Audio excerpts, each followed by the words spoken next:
biblioteca por su acogida. Y sí tengo que aclarar un poquito el tema de esta conversación. Yo voy a hablar en dos tiempos. Primero, de los rasgos claves, tanto en positivo como en negativo, de la cultura en la Constitución del 91, y vamos a, en un segundo momento, a colocar esta nueva situación y contexto cultural que abre para Colombia la Constitución del 91 en los debates latinoamericanos que en los últimos 25 años han tenido que ver con estas dos grandes categorías de el viejo y del nuevo mundo. De un lado, multiculturalidad; del otro, una universalidad cultural. Entonces vamos a comenzar por un acercamiento a la figura de la cultura en esa Constitución del 91. Es curioso que la cultura aparece en dos momentos. Aparece en los artículos que, digamos así, caracterizan lo más profundo y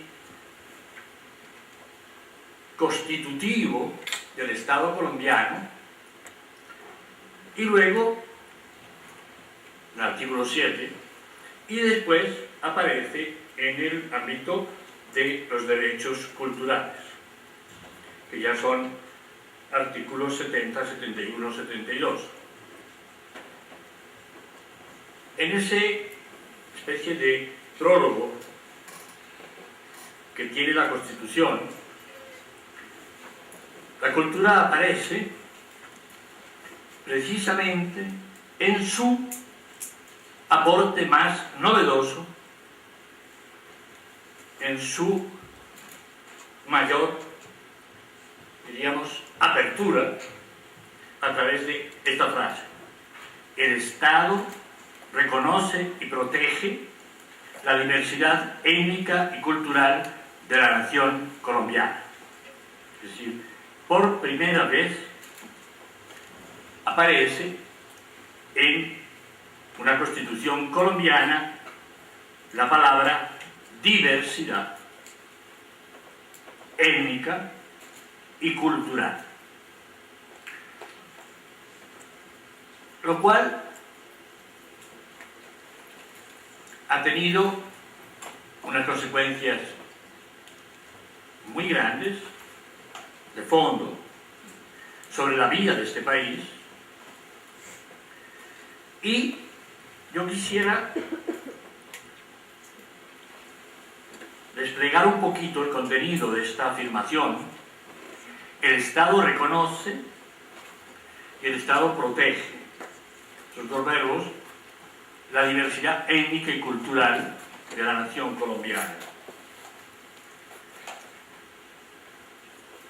Es indudable que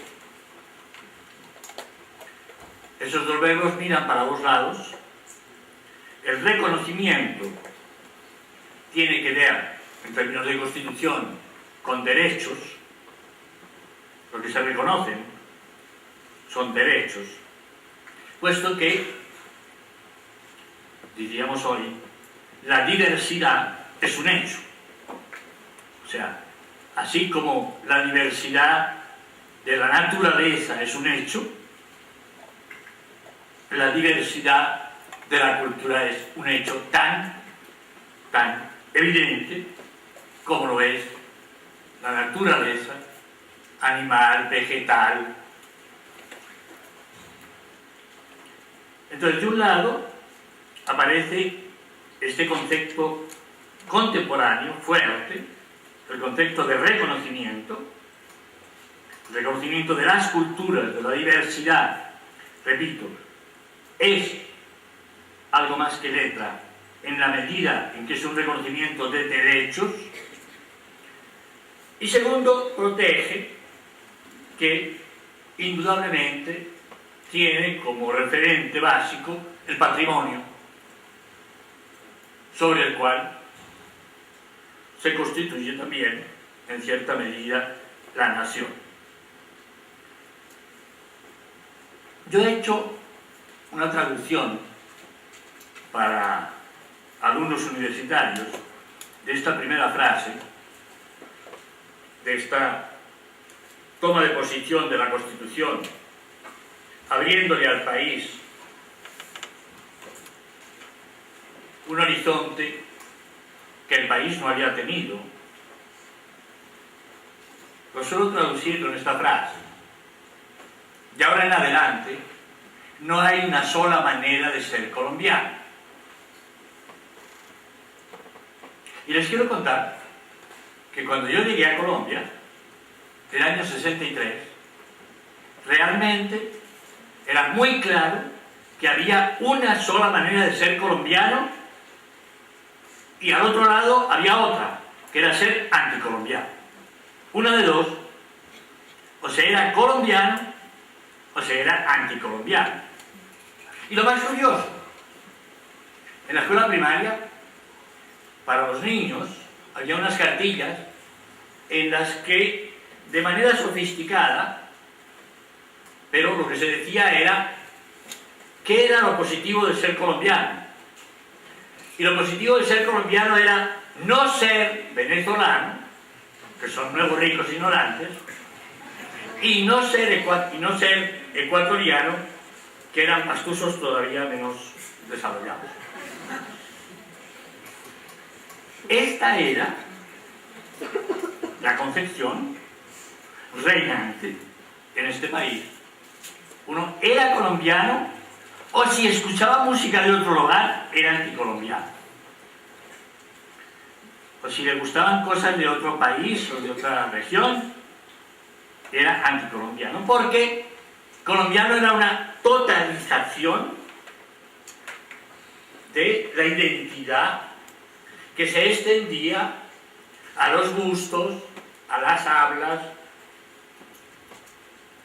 lo cual evidentemente era una contradicción radical para cualquiera que saliera de Bogotá y fuera a la costa caribe o a la costa pacífica, y después pasara por Antioquia y se fuera hasta Arauca y viera los llanos, y se daba cuenta de que realmente la diversidad era un hecho ostensible, palpable y constatable desde las hablas. La mitad del vocabulario se habla en la costa, no se habla en Bogotá. Otra cosa es que nos entendamos, pero eso no significa que no haya un vocabulario propio y no digamos acentos, tonos, dialectos, etcétera, etcétera. Entonces, atención, yo no sé si los constituyentes tenían conciencia de lo que estaban escribiendo, pero lo que escribieron es esto: ya no hay monoteísmo, al menos cultural. Religioso todavía, y moral también. Tratan de imponernos una sola moral, no solo la Iglesia, también desde el Estado. Hemos vivido en los últimos años un intento de imponernos, y todavía hay un señor procurador por ahí que sigue tratando de que los colombianos, como colombianos, crean en los dioses que él cree. Digo, atención, el paso que se dio es muy fuerte. No hay una sola manera de ser colombianos. La manera como son colombianos los pastusos, y como son colombianos los llaneros, y como son colombianas las mujeres, como son colombianos los hombres, como son colombianos los niños o los viejos, como son colombianos los indígenas o los afros, como son colombianos los homosexuales. Son diversas. La manera como sienten a Colombia, como la piensan, como la disfrutan o la sufren, es diferente. Esto es muy fuerte. Y esto es todavía muy irreal. Porque todavía hay mucha gente en el país que sigue creyendo y queriéndonos hacer comulgar con un patrioterismo que nos devolvería a una visión monoteísta de la colombianidad. Habría una sola manera de ser colombiano.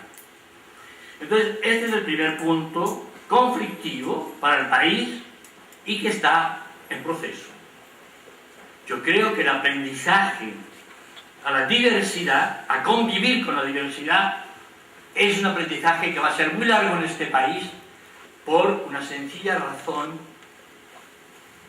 y es que Colombia es el único país grande de América del Sur que durante todo el siglo XX no tuvo la menor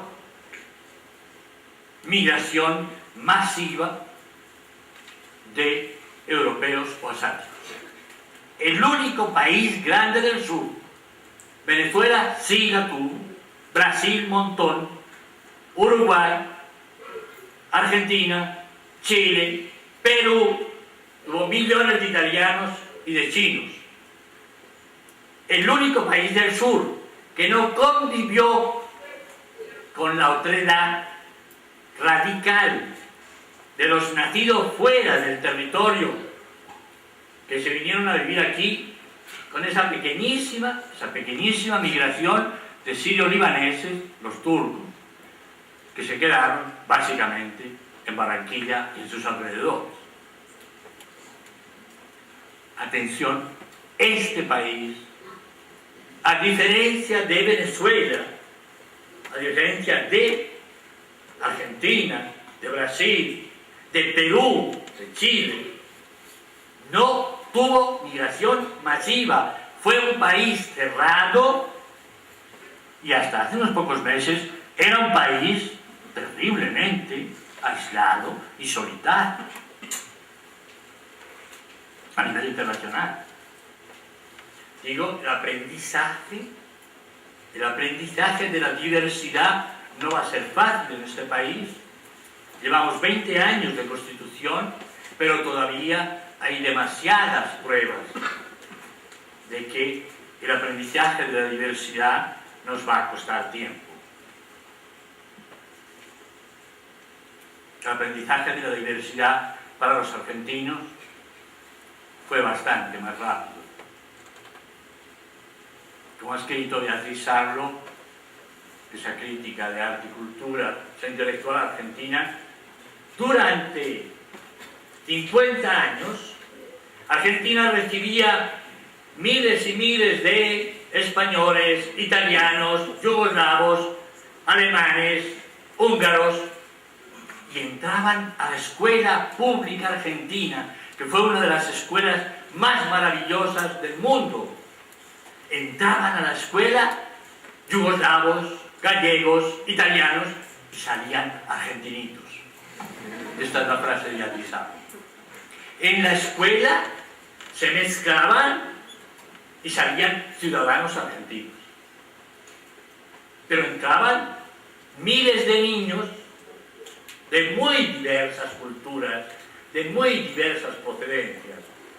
Desgraciadamente, Colombia no tuvo esto, y yo me pregunto por qué las ciencias sociales en Colombia no han abordado este tema tan de fondo para entender quizás no pocas de las intolerancias y bestialidades violentas de este país. El no haber convivido durante el siglo XX con gentes venidas de otros países y de otras civilizaciones. Este es el primer punto clave. No hay una sola manera de ser colombiano. A un argentino no nos falta decirle esto, porque es evidente que el que tiene una madre española y un padre judío húngaro sabe muy bien que la argentinidad no es monoteísta, sino que está constituida por la diversidad misma. Curioso que después de este reconocimiento y de este apoyo en el patrimonio, después nos encontramos con que antes de la cultura, o sea, hasta el artículo 71, 70 no vuelve a aparecer la cultura, desde el 7. Y es curioso que incluso en el capítulo sobre derechos culturales aparezcan antes, en el 52, antes que la cultura, está la garantía de la propiedad privada, artículo 58. Está en el 61 la garantía de la propiedad intelectual, ese cuentico con el que últimamente nos están vendiendo el copyright gringo. O sea, el creador no es el autor, es el que hace la materialidad del objeto que se compra o se vende, sea un libro o sea un disco.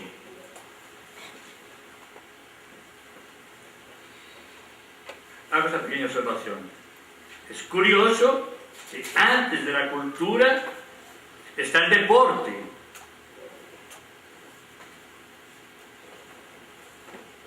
Hay muchas cosas que parecieron más importantes que la cultura. Segundo, entremos ya al desmenuzamiento de lo que se entiende por cultura. Artículo 70. El Estado tiene el deber de promover y fomentar el acceso a la cultura de todos los colombianos, en igualdad de oportunidades, por medio de la educación permanente y la enseñanza científica, técnica, artística. Entre paréntesis, lo de la artística es una deuda que lleva al menos 20 años para que la educación artística exista en las escuelas de Colombia, como una asignatura clave, estratégica de la constitución de la colombianidad. Promover y fomentar el acceso a la cultura. Es indudable que hay aquí un avance, puesto que durante mucho tiempo la cultura fue asunto de una minoría que era la que sabía apreciar la cultura.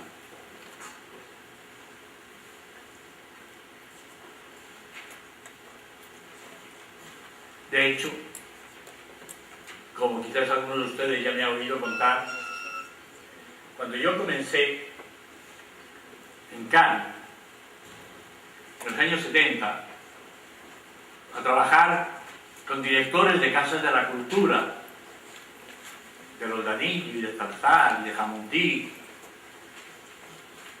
en el Valle, me encontré con que en la mentalidad de los directores de la Casa de la Cultura, en los años 70, la cultura era mucho más cultura cuanto de más lejos venía.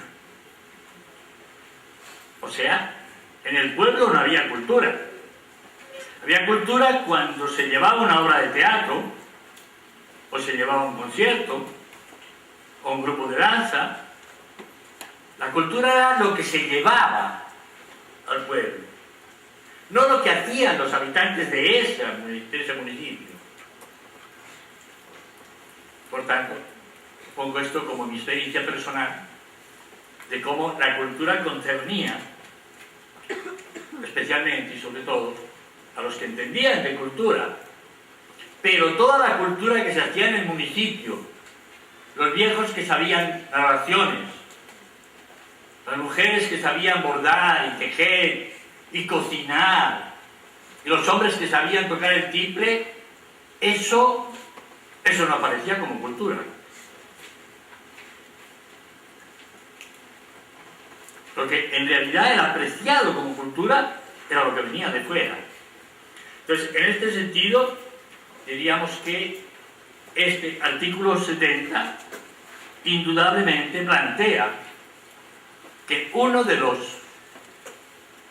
ingredientes claves de la formación de los ciudadanos del común es el acceso a la cultura. Pero aquí aparece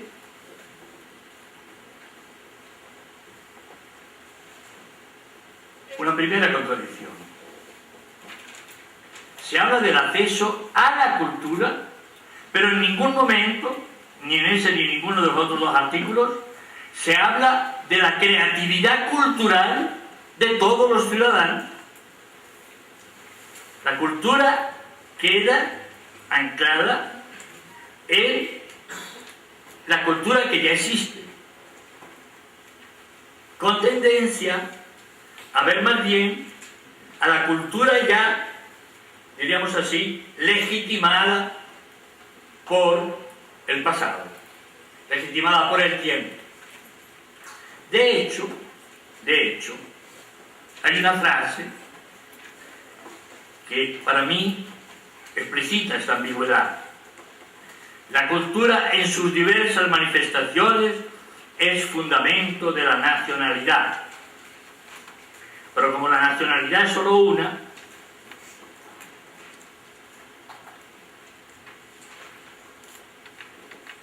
digo, hay en este primer artículo dos miradas al país. Una que indudablemente tiene que ver con democratización de la cultura en el sentido del acceso, la oportunidad de ver obras pictóricas, musicales, literarias. Pero a mí siempre me quedó faltando en este artículo una frase que dijera: promover y fomentar la creatividad cultural de hombres y mujeres, de niños y adultos, incluidos los ancianos. Les recomiendo a quienes estén interesados en esta otra vertiente el informe de desarrollo humano del PNUD del año 2004, que es el organismo para el desarrollo de América Latina, especialmente. Se llama Libertad Cultural. Y van a ver cómo se define la cultura en relación con el desarrollo humano. Y cómo el acento está puesto no en el acceso a lo que ya existe, no en la cultura tradicional, sino en la innovación cultural, en la creatividad cultural, en la invención.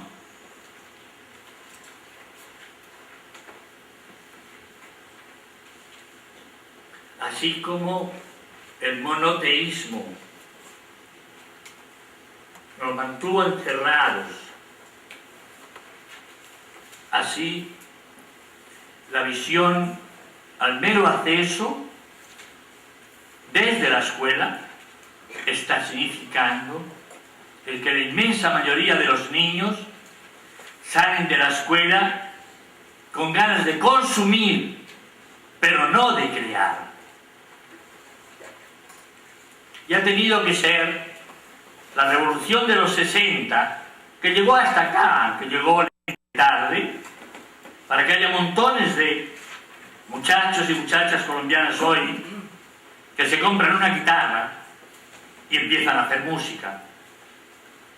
Y no se contentan con escuchar discos ni con escuchar radio, sino que hacen algún tipo de música. Y escriben poemas, aunque no se los muestren a nadie, porque la escuela les hizo dar vergüenza de hacer poemas. había que leer a los grandes poetas, pero que la gente mostrara sus poemas, eso ya era cuestión. La escuela nos enseñó a leer, pero no a escribir. La inmensa mayoría de los colombianos no sabe escribir, en términos de expresividad personal y ciudadana. Más o menos aprendimos a leer, pero cuando alguien le pide que hable de un libro, lo que hace son resúmenes, no lo que realmente ese libro le permite crear a él o a ella.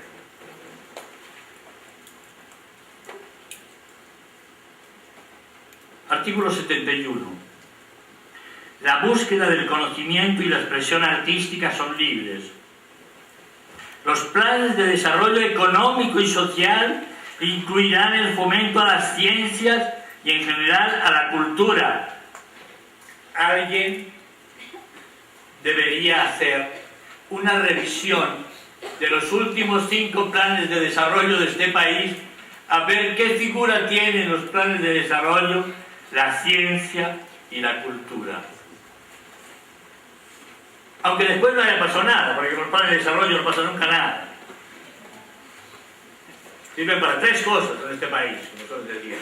Para nada, para nada y para nada. Pero por lo menos debería estar. Yo les invito a que revisen sus planes de desarrollo, a ver qué figuras hay de ciencia, porque no entiendo entonces cómo este país tiene conciencias que tiene y no es capaz de apoyar sino el 10%, si mucho, o el 3% de las investigaciones valiosas que se le proponen a conciencias cada año. ¿Dónde está el desarrollo científico de este país? ¿Dónde está la capacidad de invención científica de este país? ¿Dónde están nuestros aspirantes a premios Nobel? ¿De medicina o de física o de antropología?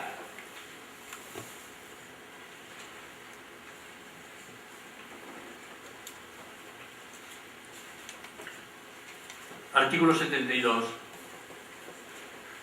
El patrimonio cultural de la nación está bajo la protección del Estado. El patrimonio arqueológico y otros bienes culturales que conforman la identidad nacional pertenecen a la nación y son inalienables, inembargables, imprescriptibles. La ley establecerá los mecanismos para readquirirlos cuando se encuentren en manos de particulares y reglamentará los derechos especiales que pudieran tener los grupos étnicos asentados en territorios de riqueza arqueológica. Otra vez, una profunda ambigüedad. De un lado, el reconocimiento del patrimonio, de la riqueza patrimonial, pero una riqueza patrimonial al servicio de la legitimación del Estado Nacional. Y quizás los indígenas podrían tener algún derecho sobre el patrimonio que tiene que ver con sus ancestros. Podrían tener. Atención, aquí estamos ante otro muy lógico compromiso, en el sentido malo de la palabra, no en el bueno, de alguien que se compromete con una causa, sino el de compromiso entre dos posiciones que en gran parte son antitéticas. Y es, de un lado, si hemos reconocido la diversidad de culturas, Hemos reconocido la diversidad de dueños del patrimonio. No, la diversidad no llega hasta ahí, hasta el hecho de que sean las comunidades cuyos antepasados crearon ese patrimonio las que en primera instancia tengan algo que decir. Evidentemente, esto no es un problema de Colombia. Esto, como lo pude constatar, porque tuve la ocasión de trabajar en un grupo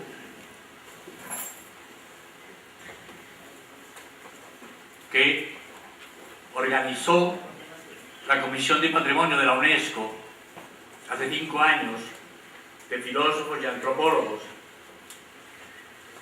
de diversas partes del mundo, para repensar las palabras con las que hoy se denomina el patrimonio mundial, que son obra de valor universal, excepcional.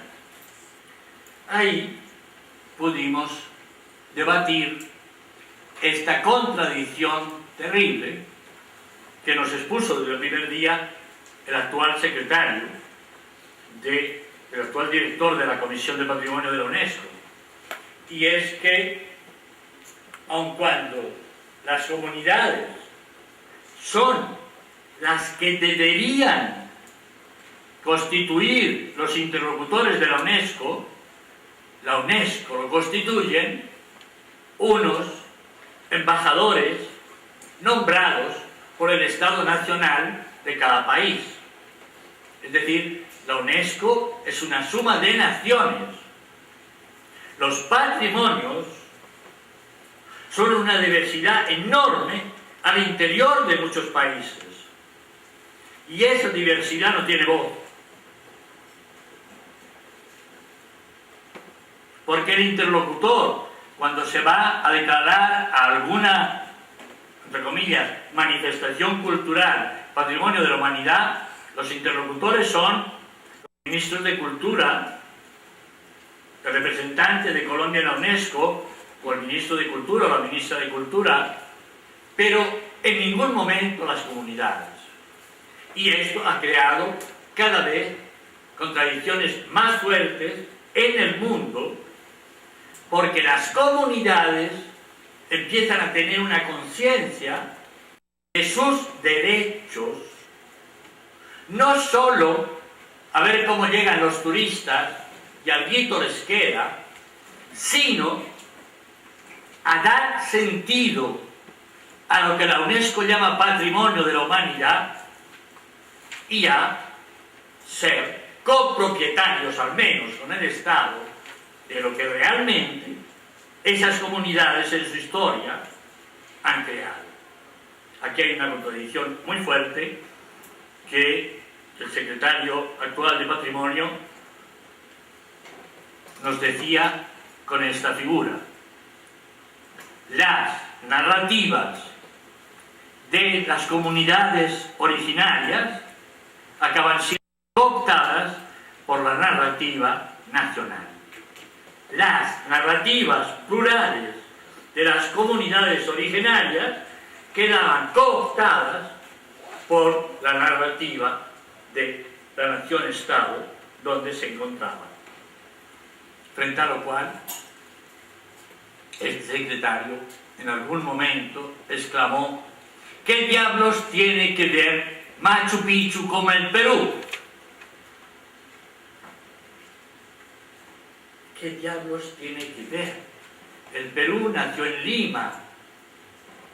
La historia de Machu Picchu está en el Cuzco. Pero la capital del Perú es Lima, que no existía cuando llegaron los españoles. Y ellos crearon una capital lejísimos. Al menos en México se mezclaron. Y Cortés tuvo pesadillas ya desde la primera noche que durmió en Tenochtitlán. Pero de Lima al Cuzco hay muchos kilómetros y mucha altura diferente que tienen que ver nuestros patrimonios que son mucho más antiguos y hablan otros idiomas al castellano que tienen que ver con el Estado-Nación. Y aquí algo en el texto que mostraba Margarita en ese foro de 3 días que tuvimos en el año 90, el que se atrevió a decir esto en voz alta, de que cada vez que el Estado pronunciaba la palabra patrimonio era para expropiar la riqueza de los indígenas, fue Rogelio Salmona. Rogelio se atrevió a decirlo y a dejarlo escrito en el texto que está en ese foro.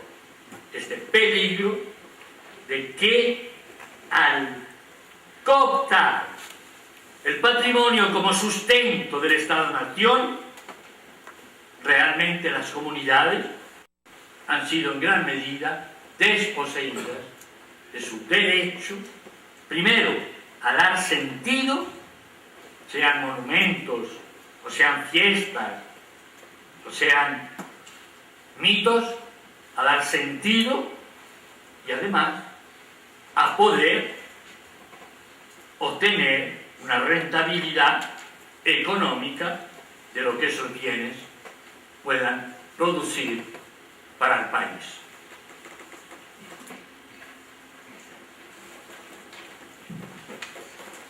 Bien, yo diría que, de una manera muy caricaturesca, pero esas contradicciones son las que para mí hacen enormemente valiosa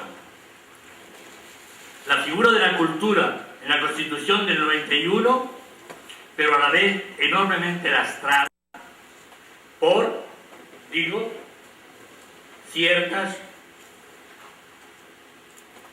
dimensiones de la gestación del Estado Nacional, como esta ausencia de migración durante el siglo XX, que le ha privado a Colombia de tener una visión mucho más abierta y mucho más ligada a la invención y la creación que al mero acceso a lo que tenemos ya de cultura. Esto me permite entonces pasar al debate sobre qué significa la multiculturalidad en relación con esa visión occidental y que está ahí en la Comisión de Patrimonio Mundial, de cultura universal. Cómo pensar a la vez la relación en sus términos conflictivos y en sus términos complementarios.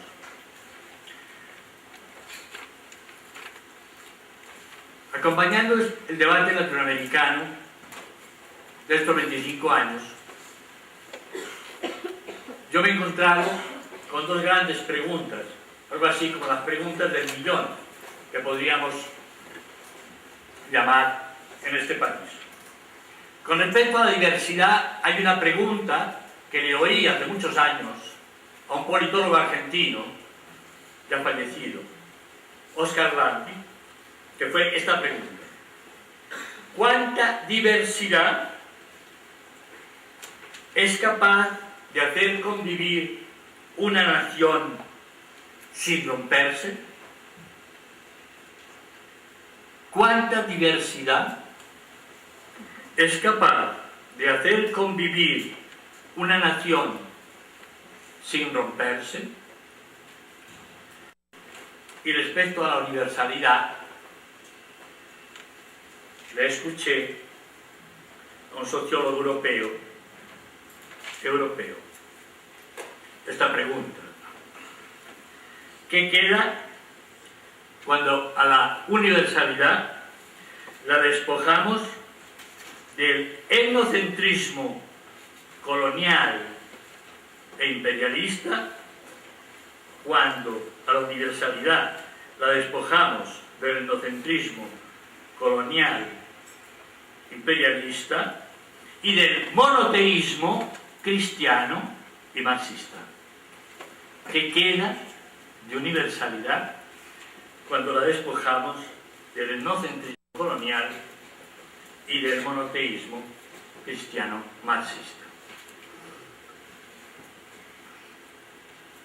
A lo que aluden estas preguntas es a lo siguiente. Vivimos un tiempo extraño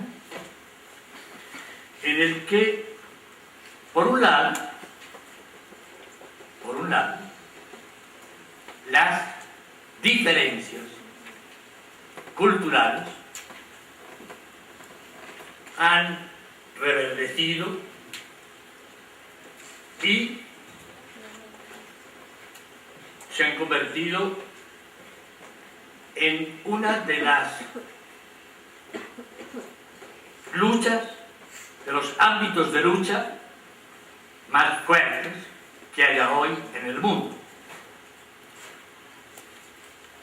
Es indudable que el revival de identidades, desde viejas identidades no reconocidas o masacradas, piensen en todas las identidades nacionales de pueblos que Stalin destruyó, llegando a sacar millones de gente de esos diversos países de que estaba construida la Unión Soviética y que ahora es una ristra de nombres que hemos sido incapaces de memorizar, digo, desde estas identidades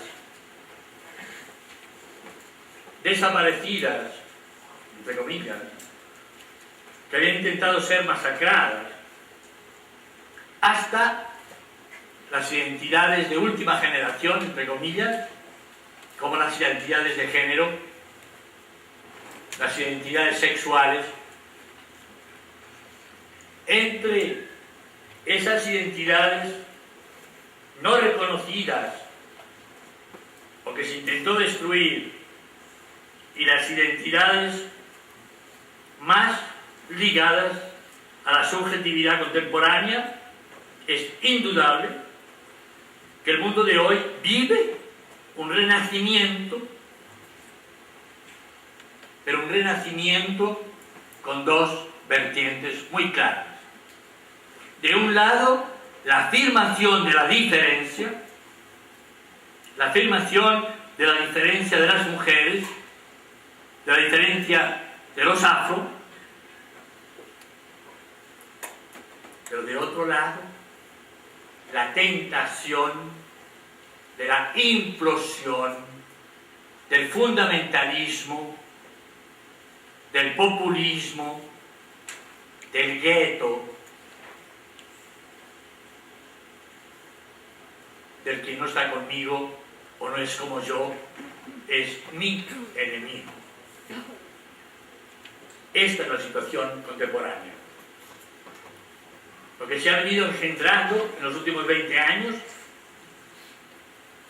está muy claro hoy. Francia, para poner un ejemplo, Francia, el país que durante más de un siglo simbolizó la libertad de la diversidad, recibiendo a exilados políticos desde Asia hasta Hungría o Checoslovaquia. Hace 2 años expulsó a miles y miles de gitanos que eran ciudadanos europeos porque son rumanos y Rumanía pertenece a la Unión Europea. Tiene un discurso del año pasado,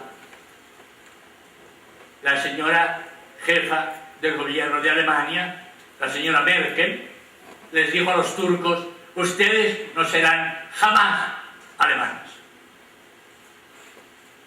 Este mundo es tan contradictorio que a la semana siguiente un turco alemán se rebeló como el mejor jugador del Real Madrid, metiendo más goles que Ronaldo, y la señora Merkel tuvo que pedir disculpas de que sí podría haber algún turco que llegara a ser alemán. Evidentemente, o sí había jugado en el equipo de Alemania del último mundial en Sudáfrica. ¿Qué quiero decir? Atención, vivimos un momento en el que multiculturalismo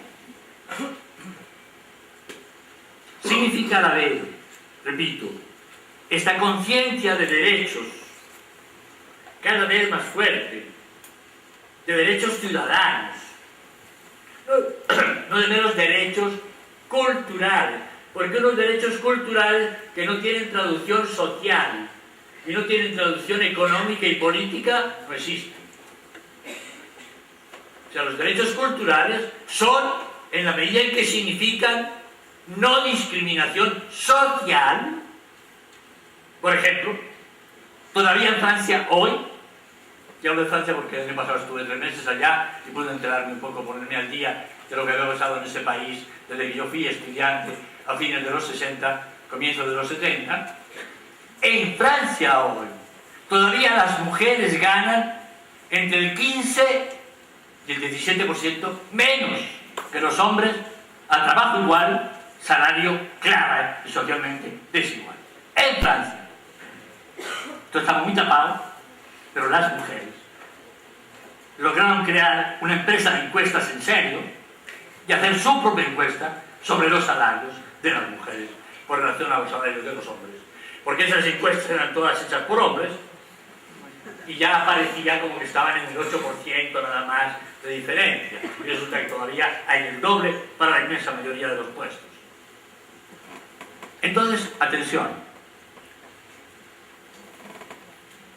Esta conciencia de la diferencia, que es la que nuestra Constitución pone entre los rasgos constitutivos de la nacionalidad colombiana, no es verdadera, sino en la medida en que se traduce en derechos sociales de no discriminación, en derechos políticos también de no discriminación y por tanto en derecho a ser elegidos para cualquier puesto. ¿Cuántos afros hay en el Congreso colombiano? Incluso en las asambleas departamentales. ¿Qué tanto por ciento hay de afros en las asambleas departamentales? De regiones incluso donde ellos son mayoría.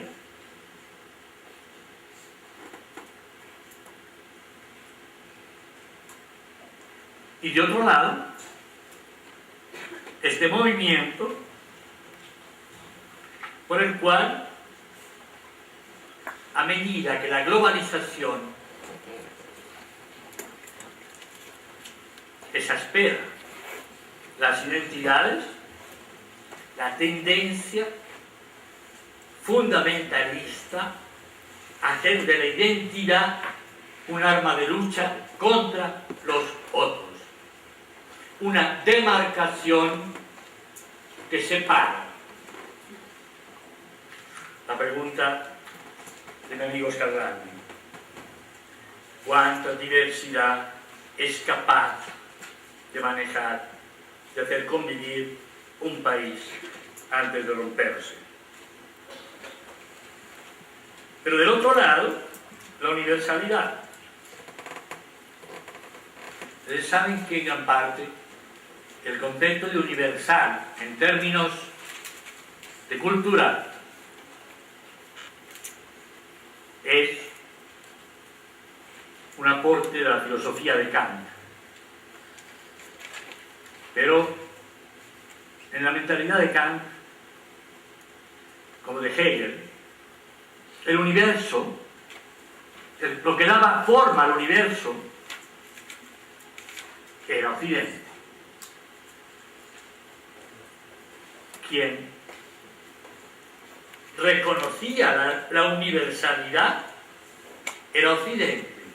y lo reconocía en sus categorías, en su lenguaje. La frase de Wittgenstein a este propósito es estratégica. Los límites de mi mundo son los límites de mi lenguaje. O sea, la universalidad dicha en alemán puede tener un deseo enorme de trascender lo occidental, pero los límites de ese idioma son los límites de esa concepción. Y cuando hablaba de todo el colonialismo,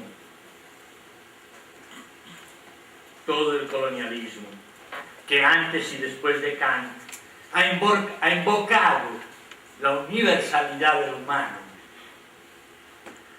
para destruir la diferencia o condenar la diferencia al ostracismo, condenarla a un segundo tipo de ciudadanía, no de primera clase, sino de segunda o de tercera clase.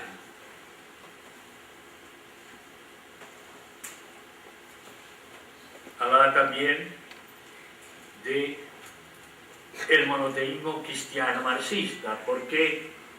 Porque igual que el cristianismo nos ha puesto en una concepción en la cual lo que dice nuestra religión es que nuestro Dios es el único verdadero, pero cualquiera que se asome al mundo verá que hay otras religiones que con el mismo derecho. ¿Por qué va a tener más derecho una civilización occidental que una civilización asiática o africana? ¿Por qué? ¿Dónde está su derecho? ¿A que su Dios sea más verdadero que el de los africanos o el de los asiáticos? ¿El de los budistas y confucianos? ¿O el de los animistas africanos? ¿De dónde está ese derecho? Si no es el mismo que empapó al judío Marx, que se inventó su redentor, que era la clase obrera universal. Sí, para Marx también la clase obrera era universal.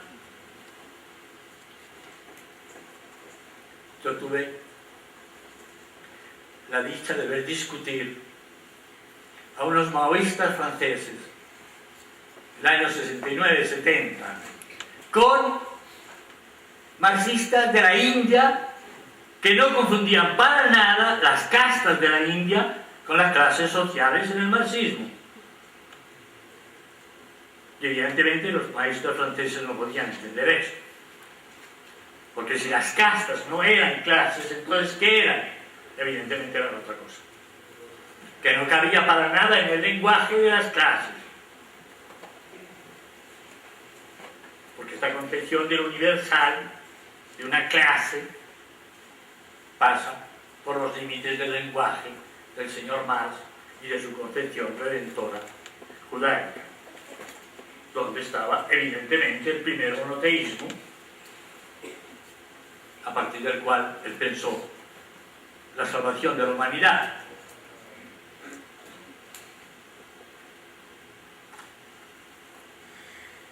Tengo conmigo un texto precioso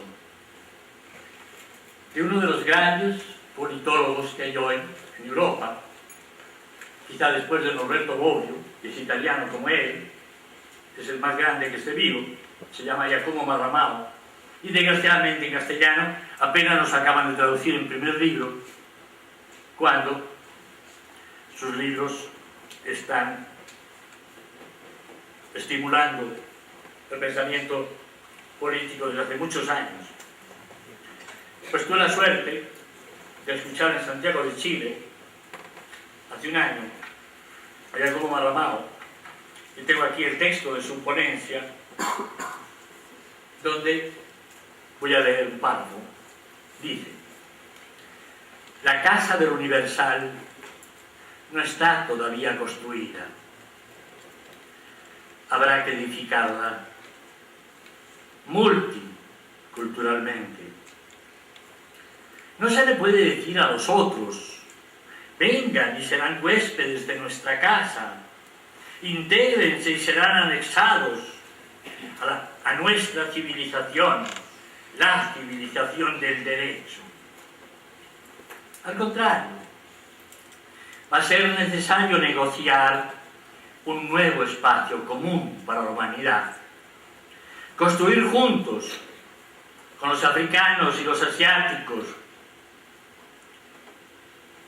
con los australianos y con todos los europeos que no han contado.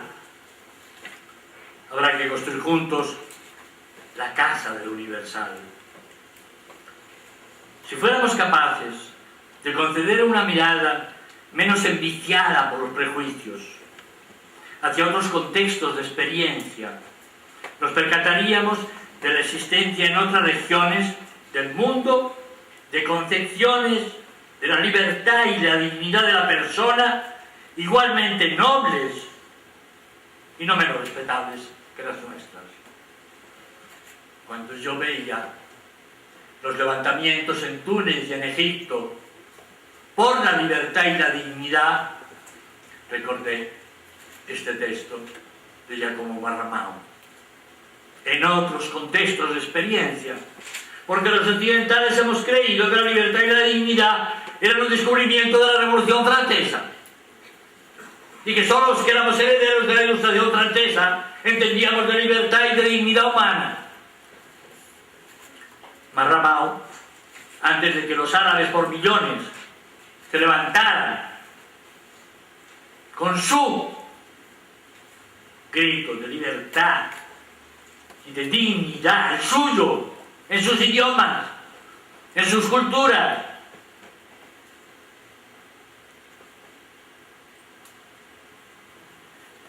la libertad es una palabra vacía si la entendemos como la entiende el occidente de hoy, que es la libertad de elección.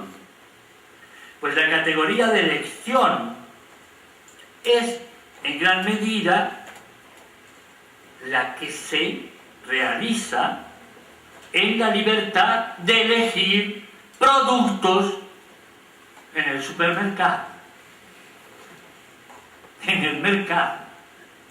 Atención, la libertad es una palabra vacía si la entendemos solo como libertad de elección. No es más que la invasión de la acepción mercantil. Pero una cosa es elegir zapatos, o elegir un televisor, o elegir un vestido, y otra cosa es elegir un plan de vida.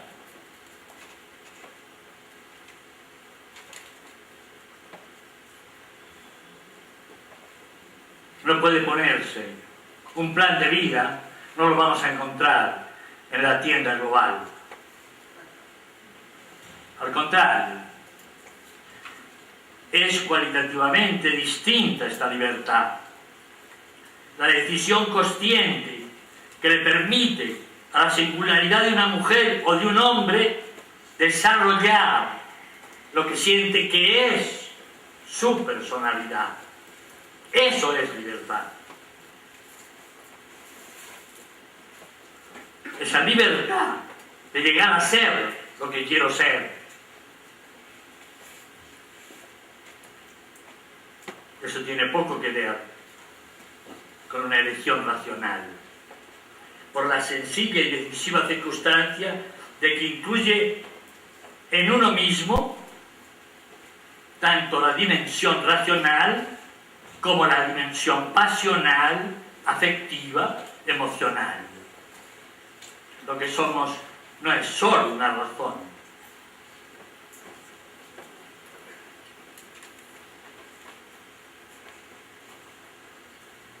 Por tanto, con esto termino,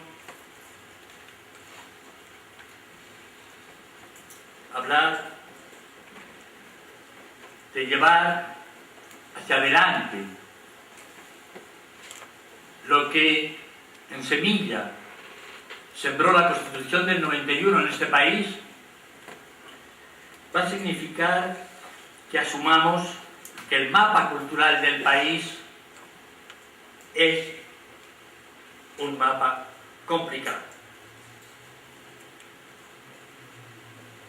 Hasta bien mediados del siglo XX, Colombia, el mapa cultural de Colombia, era el de miles de comunidades municipales culturalmente muy homogéneas, pero aisladas.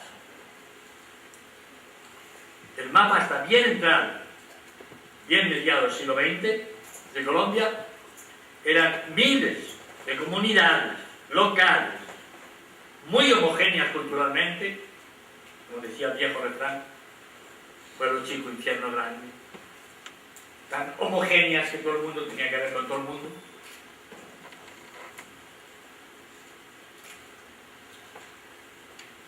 Aisladas entre sí y muy precariamente vinculadas con la nación.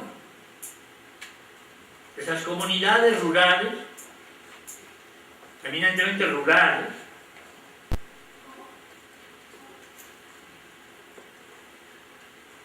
no solo estaban aisladas entre sí, sino con una relación muy precaria con el Estado nacional.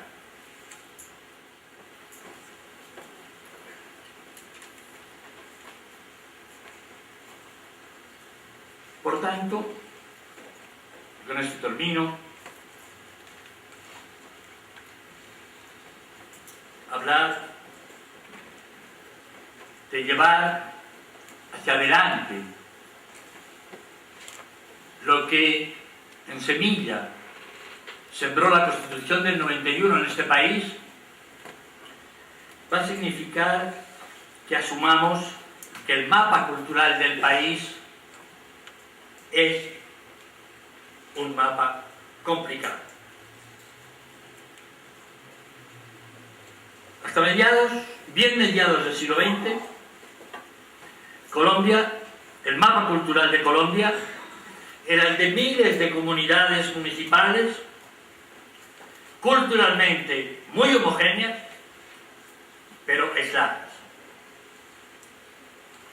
El mapa está bien entrado, bien mediado del siglo XX, de Colombia, eran miles de comunidades locales, muy homogéneas culturalmente, como decía el viejo refrán, pueblo chico, infierno grande, tan homogéneas que todo el mundo tenía que ver con todo el mundo.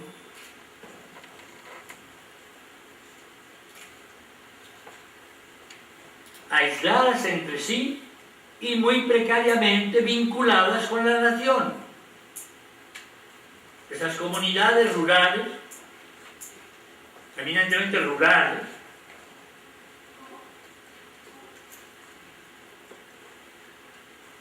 no solo estaban aisladas entre sí, sino con una relación muy precaria con el Estado nacional.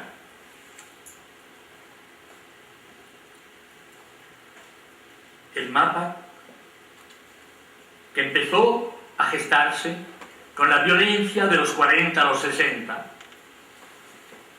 El mapa de un país que es uno de los países que más ciudades intermedias tiene de Sudamérica. Ese mapa de la explosión de la violencia, disque con mayúscula, como si la que hemos tenido después fuera con minúscula.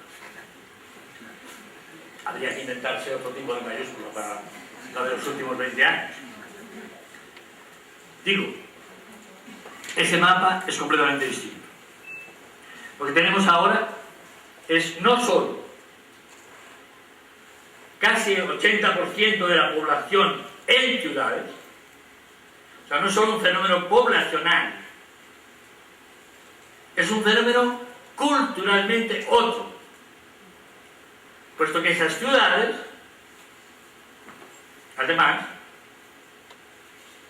con los últimos 20 años de violencia, lo que hemos tenido no ha sido el crecimiento de ciudades, sino al revés, la sobrepoblación de las más grandes, especialmente. y no solo de las más grandes, sino de algunas mediano pequeñas, como Cartagena.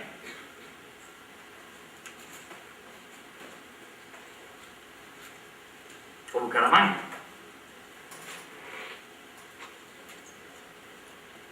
Digo, el fenómeno no es puramente poblacional, es cultural. Ahora lo que tenemos son un montón de ciudades, grandes y medianas, con una heterogeneidad cultural enorme, fuertísima. La diversidad cultural está en nuestras ciudades. Y yo me alegro, a pesar de todas las contradicciones que tiene esa alegría. Me alegro sobre todo por Bogotá, porque los rolos ya no son ni el 10%. O sea, por primera vez este país logró ser culturalmente la capital de Colombia. Y hoy hay miles, no solo de afros del Caribe, que siempre hubo, sino de afros del Pacífico, que tienen peluquerías y restaurantes, y que al que va a arreglarse el pelo o a comer, le muestran su país. Ese país de la costa pacífica que no existía, y que hoy produce una de las músicas más universales que tenga Colombia. Curioso. El desconocimiento absoluto al reconocimiento mundial. Esta es la historia de este país. Unas ciudades con una heterogeneidad cada vez mayor, con gente procedente de todo el país, con costumbres, maneras de pensar, maneras de ver el mundo, gustos alimenticios completamente distintos, con toda la riqueza que eso supone, pero a su vez con todas las condiciones de pobreza y de estigma que significa la presencia de los millones de desplazados que tienen hoy nuestras ciudades grandes y medianas.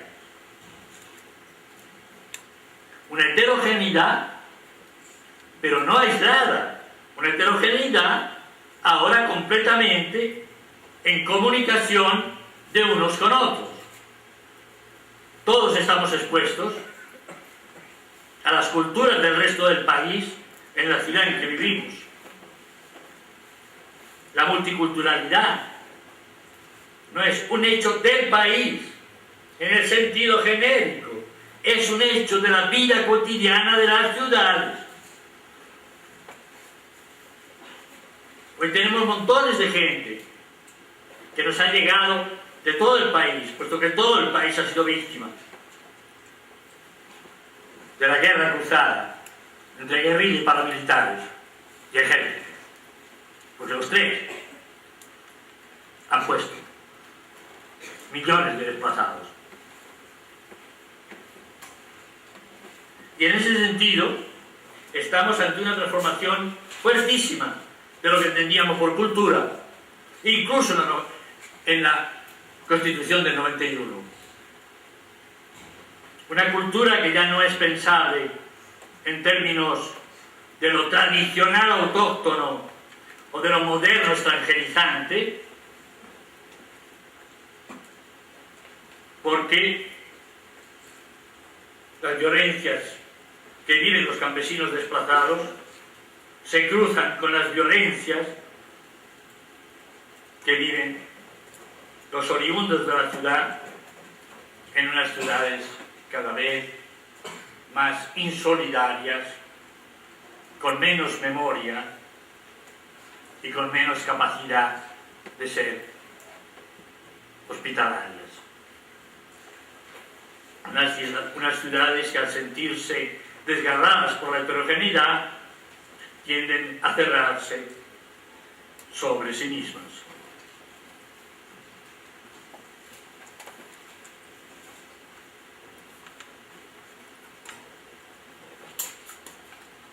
Termino con una imagen.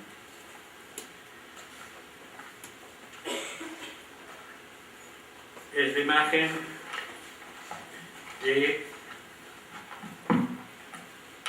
una médica, artista, paisa, que, harta de ver la cantidad de mujeres que llegaban a su consultorio con los ojos amaratados y la mejilla rota,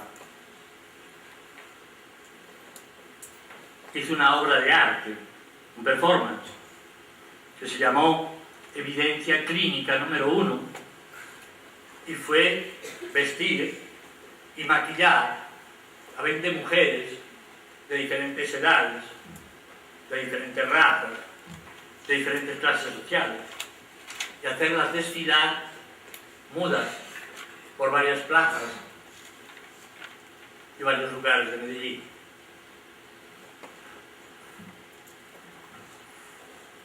Dos años después,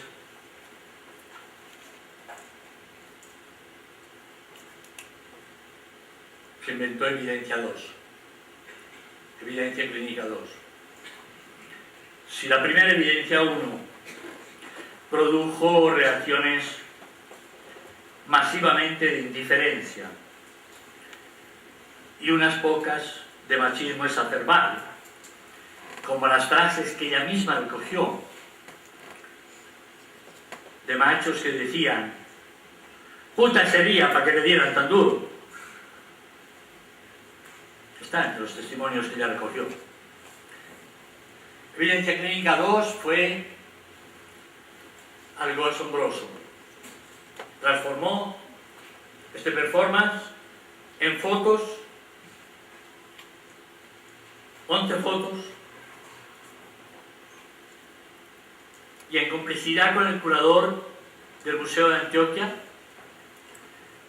en la sala donde están los retratos pintados de la alta burguesía paisa, hombres y mujeres al lado, quitaron el retrato de 11 mujeres de la burguesía y pusieron 11 fotos de mujeres con el rostro golpeado, de distintas razas, edades, clases sociales.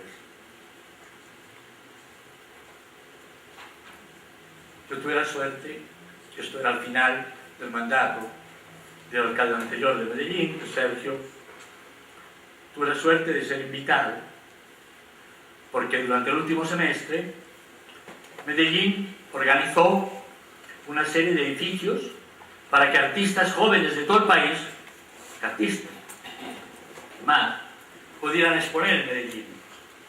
Y cuando estaba terminando, se inventaron una serie de artistas, se inventaron una cosa que llamaron encuentros en teoría, y nos invitaron a 3 investigadores sociales, no artistas, a conversar con ellos. Fue cuando yo me topé con esta exposición de Livia Posada, que así se llama, la médica artista, que no es una médica que hace arte para no aburrirse, es una médica que hace arte para hacer visible la violencia más invisibilizada de este país y para mostrar cómo este país es a la vez diverso, pero a la vez atravesado por unas violencias que lo cruzan de punta a punta de las clases sociales y de punta a punta de sus culturas. Cuando me la encontré, estaba en la conferencia que yo hice una de esas noches, yo me atreví a decir que había descubierto un tercer tipo de realismo pictórico. Existió el realismo de la pintura al óleo, desde la perspectiva del Renacimiento, que era el realismo del ñañaojo. La pintura produce un efecto de realidad que a uno le dan ganas de coger el objeto, porque parece verlo con sus 3 dimensiones. Después existió esa cosa triste que llamaron el realismo solidarista, que uno de los grandes pensadores marxistas, el húngaro Lukács, llamó un mero realismo contenidista. Y yo, sin mucha imaginación, al realismo de Livia Posada le llamé el realismo del puñetazo al ojo. Pero no al ojo de las mujeres, sino al ojo de los espectadores. Después de ver esas imágenes, de la diversidad que contiene este país, este mismo país, yo sentí que al salir a la calle tenía que readecuar la vista. Tenía que readecuar mis ojos para poder ver lo que realmente me había hecho ver esa mujer juntando a la vez las dimensiones de la diversidad de este país con la universalidad de la violencia de este país. Muchas gracias.